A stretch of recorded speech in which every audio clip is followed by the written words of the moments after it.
Hello all, my name is Rima Kumari and welcome back to my channel. So I am going to create a series, and in that series I am going to explain you about RAG techniques. So in generative AI, there is a RAG techniques which like generally most of the people are using as per their use case demand. So suppose if you are receiving a use case, and in that use case you are getting some document, okay, and user is going to ask any question, and on the basis of those document you have to like model should respond back, right? So means if user is asking any question, that answer you are going to search into the document, okay, within the document only, and respond back, okay. So in this case, model is not going to search anything over the internet, okay.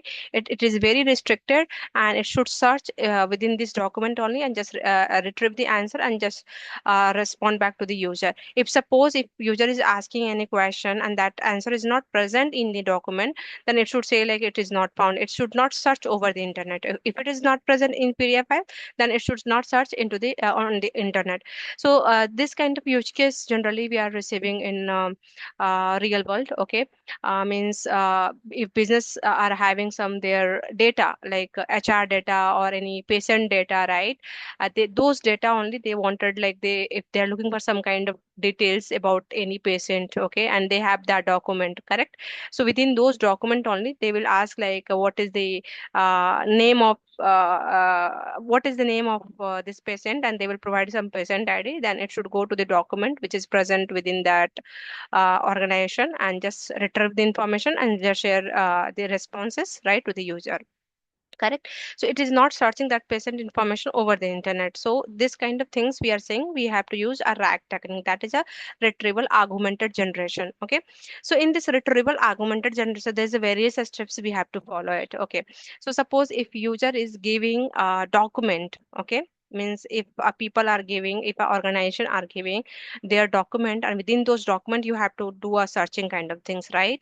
So first of all we have to just load those document and extract the text, because a document maybe contains multiple pages, right? And maybe it will contain a white space. There's so many things in the PDF file, right? It will contain a number of pages.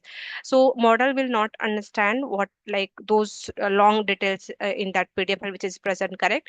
So first step is in the RAG, like you have to just load the PDF file into the LangChain, and then extract the text information from that. So there's a LangChain library, okay. If you are first time you are coming to this particular session, then I would suggest just go here, and I have already created one uh, series, okay, previously that is recorded in Hindi, but you have just go through that, and there's only 8 session recorded over here. Those are very small session. Just go through this session first, and then just come over here, okay, in this particular session. So then you can easily understand what is the LangChain, right, and all. So this LangChain is a Python library, okay, which we are using for all AI agent creation, LLM calls, chatbot creation, right? This LangChain is very important for you. Just go to my previous session and then come back over here. So first of all, when you are receiving a PDF file from your organization, then what you are going to do that you are going to load that document and extract the text information from that, okay. And how we are going to do that? We are going to use a LangChain for that, okay. We are going to use a LangChain for extracting the text information. So once this text information are extracted, then what we are going to do that we are going to create those text information into the small chunks, okay. Because your model, which whatever AI provider model you are going to use, that model will not understand whole PDF file context, right, the text and all. So that is why we have to split those text into the small chunks, okay. Once the chunks are created, means splitted, and for that, for splitting those texts into the chunks, we are going to use text splitting from the LangChain, okay. And then once the chunks are created, right, then we are going to convert those chunks into the embeddings. So what is embedding here? I'll tell you. So see, our machine will not understand ABCD kind of things, right? It is not going to understand this language, correct? So the machine is only understand numbers, 0 1, correct? So that is why the embedding came into the picture. So your chunks, you have to convert your chunks into the embedding format. Okay, and once this embedding means 0 1 format it is converted, then you are going to store that those embedding somewhere, right? Some storage you need to store that embedding. Then only if user is going to ask a question, then it will do a similarity search, right, into some repository, right? And once the answer, it will find the similar answer, then it will retrieve those information, correct? So once you have generated the embedding, and for the embedding we have different AI providers.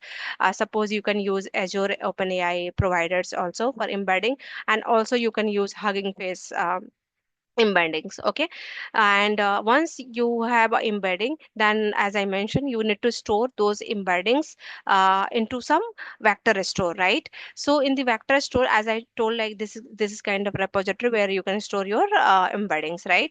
So here, as I have seen, I have like I have shown here, like we are using a Chroma DB, right? This is one of the vector store where you can store your embeddings. And in vector store, like you can use Chroma DB, as well as you can use Fires, like that is a Facebook. If you just search here, just let me go here and just search vector store. Okay,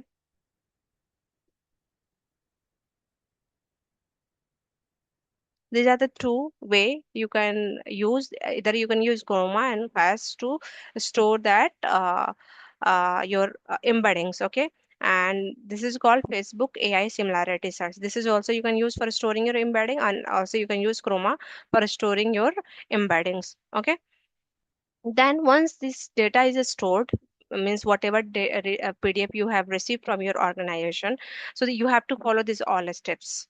Okay, once your embedding are stored into the vector store, right, then the below steps we are going to follow it. Okay, what is the below steps? As I mentioned, like if you are going to receive this kind of use case, you have to use rack techniques, correct? So in the rack techniques, like stand with like retrieval augmented generation, right? So I will tell you one by one what is the meaning of retrieval, what is the meaning of augmented, what is the meaning of generation. Okay, so once your data is stored, then user will ask some question, correct? So and also whenever you are creating a chatbot in backend side, you are also passing your instruction to the model, right? Means suppose I only need to generate a response in 2 lines. I'm just giving one example, right? So if I need to only generate a response in 2 line, or only want to search the whatever user is asking question from this uploaded PDF file, right? So those kind of instruction you can pass into the system prompt, and those instruction we can pass to the models. Okay, means if I have to just ask my model whatever PDF file user has uploaded, right, from that only you need to just search this user prompt question. Okay, so so in retrieval, we are going to pass user input, means user question, and also we are going to pass the system instruction. Okay, and then it will, what it will do, it will do the similarity search. Okay, it will do the similarity search and from this stored data, means user is asking some question, right? So it is going to search those questions response into this stored vector store. Okay, and then as you know, like in this vector store, these chunks embeddings are stored, right? So suppose it is going to find top two or three whatever numbers you are going to provide, like if it we are able to fetch similarity search into the two or three chunks, those information it is going to fetch. Okay, this portion we can say retrieval. The second part is augmentation. Okay, so the augmentation, what we are saying, we have to just pass up our final prompt to LLM. Okay, means you are going to call your LLM, maybe LLM is a model, right? Any AI provider model. So suppose if I am using Azure OpenAI, so that any model from that Azure, you can call, right? In those model, you are going to pass your system prompt, and also you are going to pass these chunks which we have retrieved from this vector store. Okay, suppose in the vector store, top two chunks, there's a chunks 1 to n number of chunks, right? Suppose chunks 3 and chunk 4 is a by doing a similarity search, these two chunks are is a better for us for as per our user prompt, like whatever question user is passing, according to that, whatever answer we are able to find, and suppose if we are able to find into the chunk 3 and chunk 4, right? Those two chunks it is going to retrieve in this section retrieval, and those chunks it is going to pass to the LLM. Okay.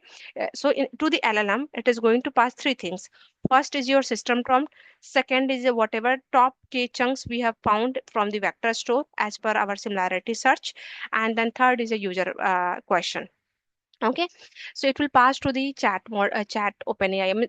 As here in this diagram, I'm just showing OpenAI, but instead of OpenAI, if you are having a Grok, okay, Grok AI provider, that also you can use. If you have a Google, right, that model also you can use over here in the fifth point, right? So it is going to pass here, and from this model, it is going to generate the answer, right? So this portion we can say generation. Okay, this portion we can, this steps we can say generate, because it is generating the output response, right? So we are saying generation, and at the finally you are getting a response from this model, right? So this is all about this RAG. Okay, I hope you understand whatever I have explained about retrieval augmented generation. If not, then no issue. In the upcoming session, I'll go one by one steps. We'll follow one by one steps, and then you're able to relate what I have explained into the first session. Okay.